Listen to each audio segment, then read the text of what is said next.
Hello.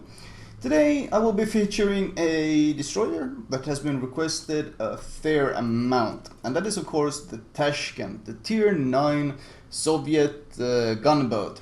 The matchmaking is not really the best. It's not really that bad. Tier 8 to tier 10s, which is pretty much what you're expected to face as a tier 9.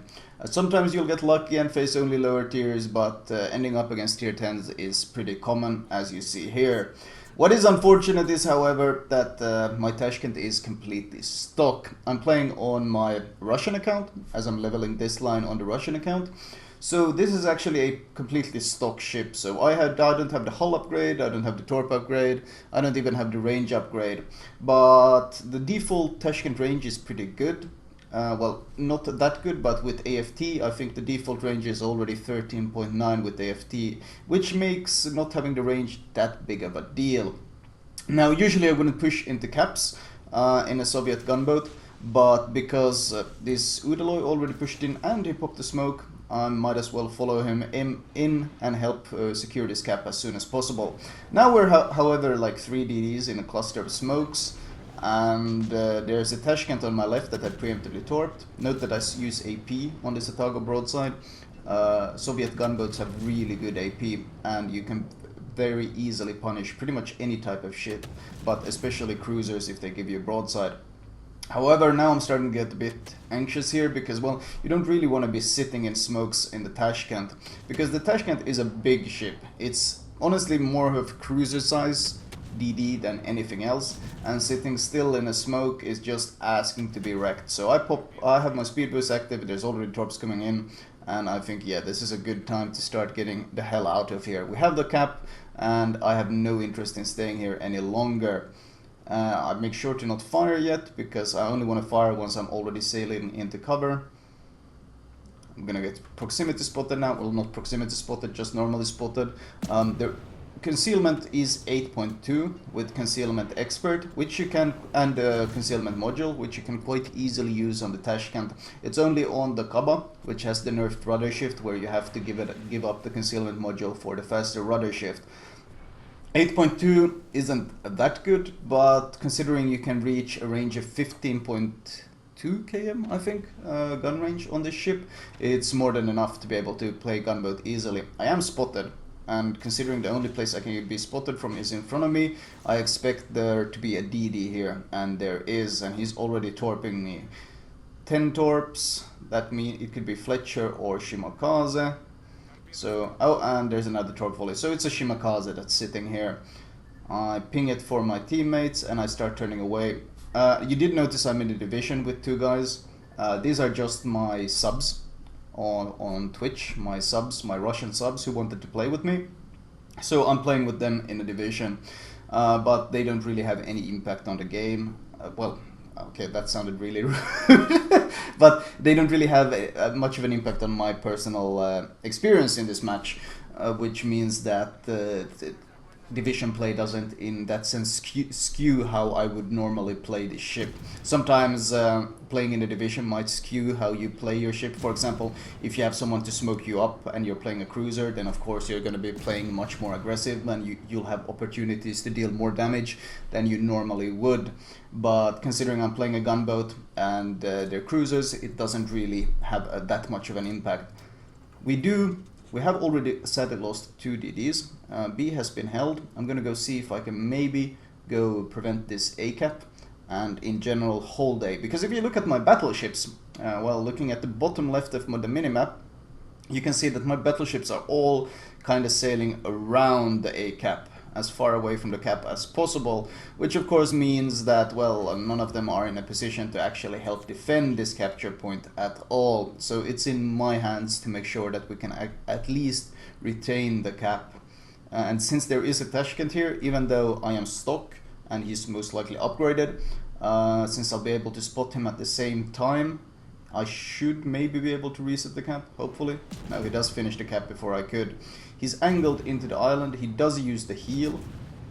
He does use the smoke, so he's using the smoke belt. That's probably something I should get into. I am using the heal. I don't have superintendent on this captain yet, because, well, this is my Russian account, as I said, so no fancy 19-point captains. But I still like the heal gameplay more. I think it's more faster, more engaging, and it requires you to constantly stay on the move and constantly remain active. There's also the fact that I don't really like sitting in smokes and shooting in the Tashkent too much. You already saw at B how quickly I wanted to leave that smoke. That's because, as I said, this is a very big ship. It's easy to eat torps, it's easy to hit it, and you can't really be as aggressive and as close to the enemy as you could, for example, in the Kiev, which is significantly more agile and smaller. So that has pretty much always been the case, though. In fact, back when the Tashkent was called the Trashkent, that was mostly because of its size and the fact that you needed to use a different playstyle. And that's actually still the same. When you go from the Kiev to the Tashkent in the past, you needed to adapt to a more passive playstyle. You needed to play further back, more safe, and more as a cruiser than as a DD. And a lot of people really struggled with that, making that sort of change. And that's why it kind of earned the name Trashkent. And it still have some people calling it Trashkent, but honestly the Tashkent really doesn't deserve that reputation. The new Tashkent is especially good because of its really good range. You gotta consider, even with the stock range and just AFT, 13.9 is a lot of range. That's, I think, as much as the Kaba has in range. When I fully upgrade the range, I'll have 15.2 kilometers of range, which is amazing. That's absolutely amazing for a DD. And considering you got Soviet guns, you can also fairly comfortably hit people from that range, which means that the Tashkent is a very consistent damage dealer because, well, you have the range to shoot pretty much everyone everywhere. And I have the feeling that as I play this more, I'll have some great opportunities to just farm an absurd amount of damage on battleships, like trying to camp and snipe, and good luck trying to hit the DD from 15 kilometers as a battleship. That's going to be extremely difficult. Now, the game itself is becoming a bit harder now because, well, we're down a ship.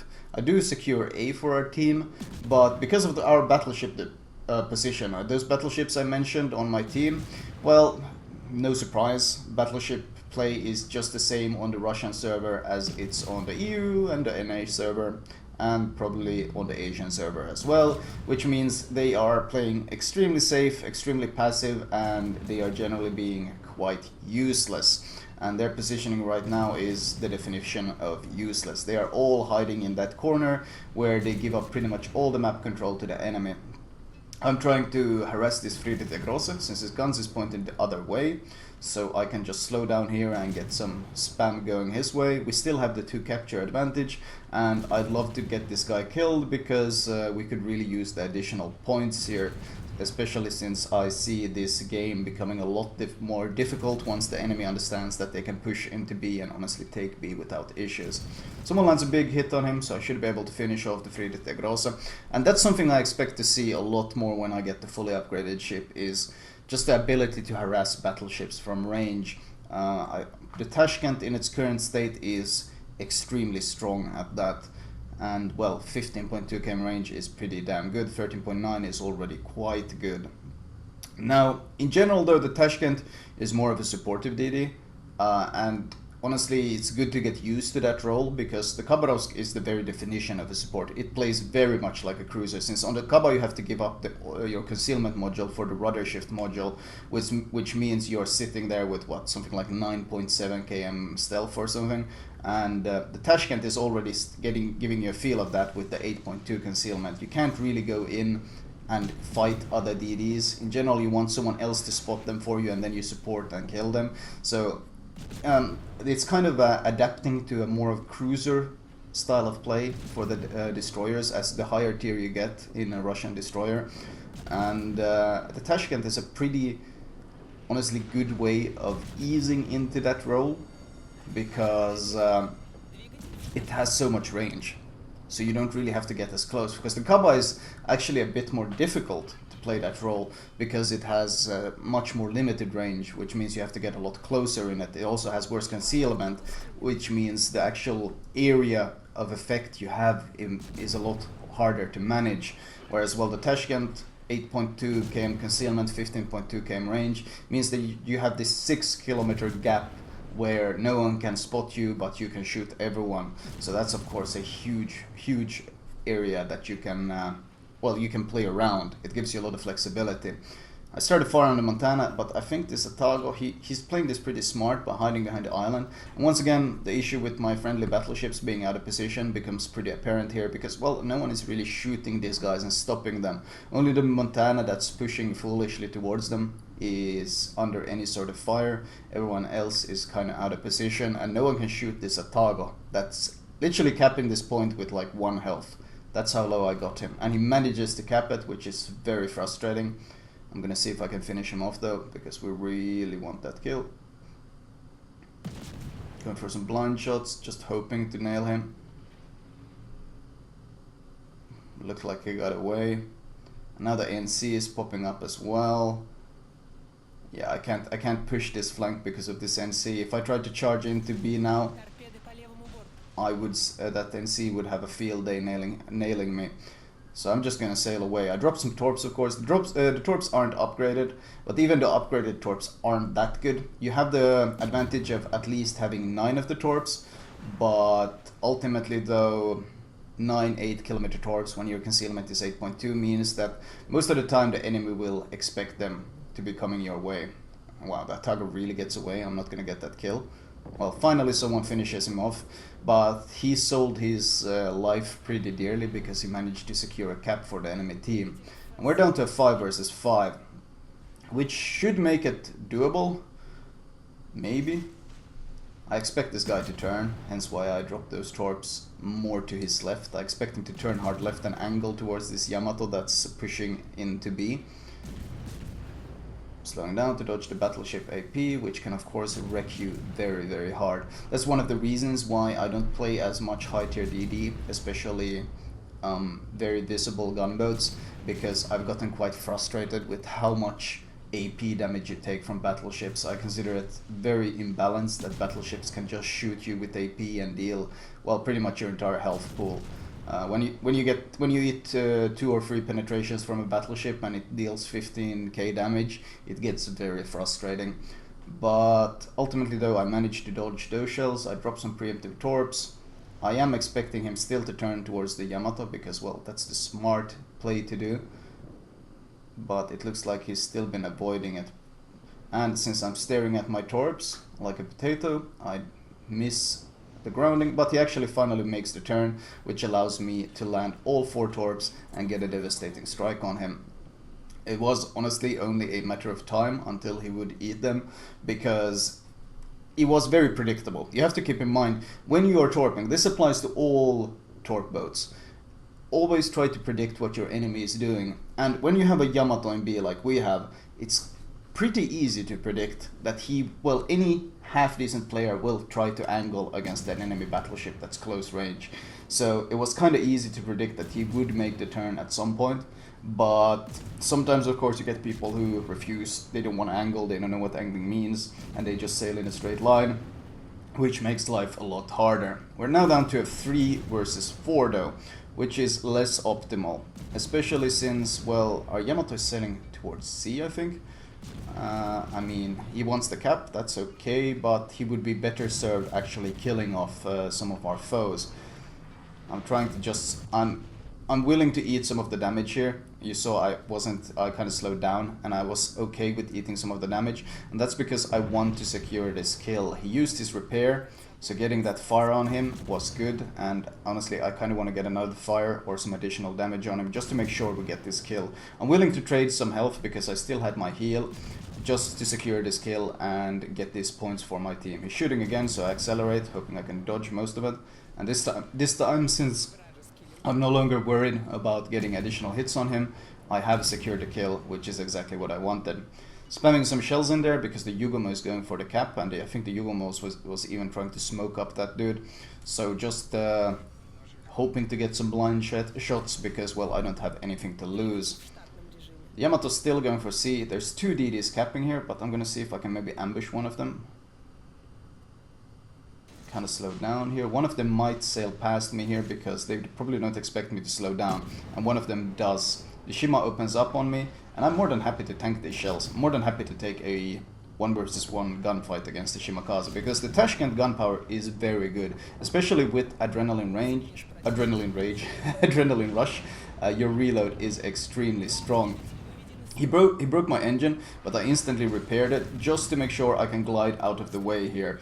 The reason for instantly repairing this engine, even though they get lucky and break it instantly again, which was a bit annoying, but I repaired it to make sure that I can reverse out of the way, because with two torque boats sailing past me like that, there's a high chance that they have torped me.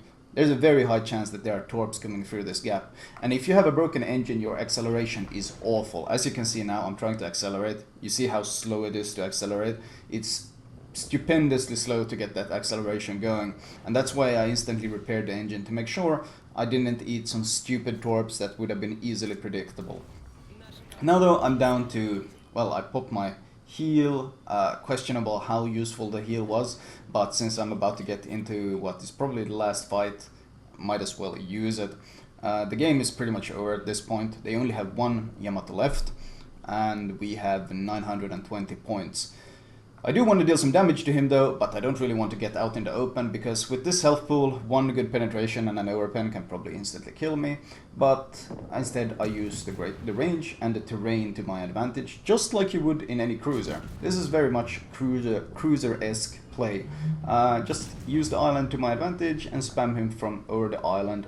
Aim for his superstructure to get as few shatters as possible, since we don't want to hit the deck where my shells will shatter, or the broadside where they will shatter. And of course, try to start as many fires as possible. If he gives you broadside, then AP is an option. In fact, at this point, I think AP would probably be a pretty good option. Still a bit angled. If he gives full broadside, then AP would become a very, very strong option. But yeah, this guy is going to die. I don't think he has any repair left, and my fire is burning steadily. Who will get the kill though? And it looks like the Udalai had a flooding on him, which finishes him off. So my Stock Tashkent game ends, and ultimately I'm pretty satisfied with the results.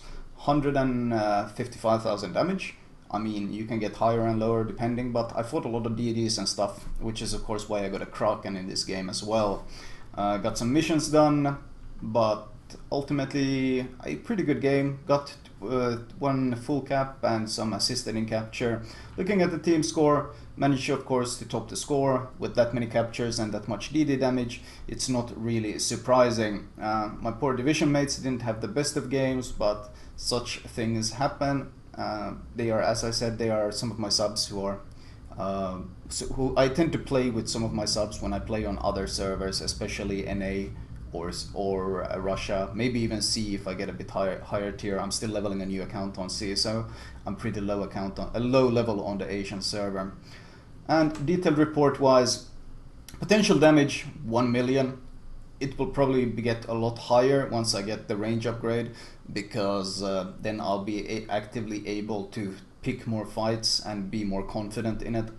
Overall damage though, 67k HE damage, 38k fires. Wither will probably be a very common thing on this ship, just like it is on the Kaba. Torps, the only torps I landed I think were one on the Tashkent and on the NC that I predicted would turn into the Yamato. Overall though, I tanked 21k damage, but of course because of the heal I easily survived it. That's I think more than my health pool. Yeah, it's actually more than my stock health pool. Where's my Dreadnought? Damn it. Oh, actually, it wasn't Dreadnought 120%. Well, then it makes sense. And XP wise, well, pretty good XP. I don't really have too many modifiers on the Russian account. Just the basic. Actually, I did have a Dragon Flag on, so that's good. That's why I made 28k Captain XP. But I am, of course, still leveling this Captain. And speaking of the Captain, let me show you my recommended build for this ship.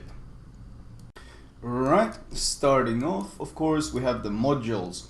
Now personally, I highly recommend getting the hull upgrade before getting the range upgrade. The reason for this is you already have AFT, or, well, if you're at tier 9 you should have a captain with AFT, and that means your range should already be 13.9, which is pretty okay.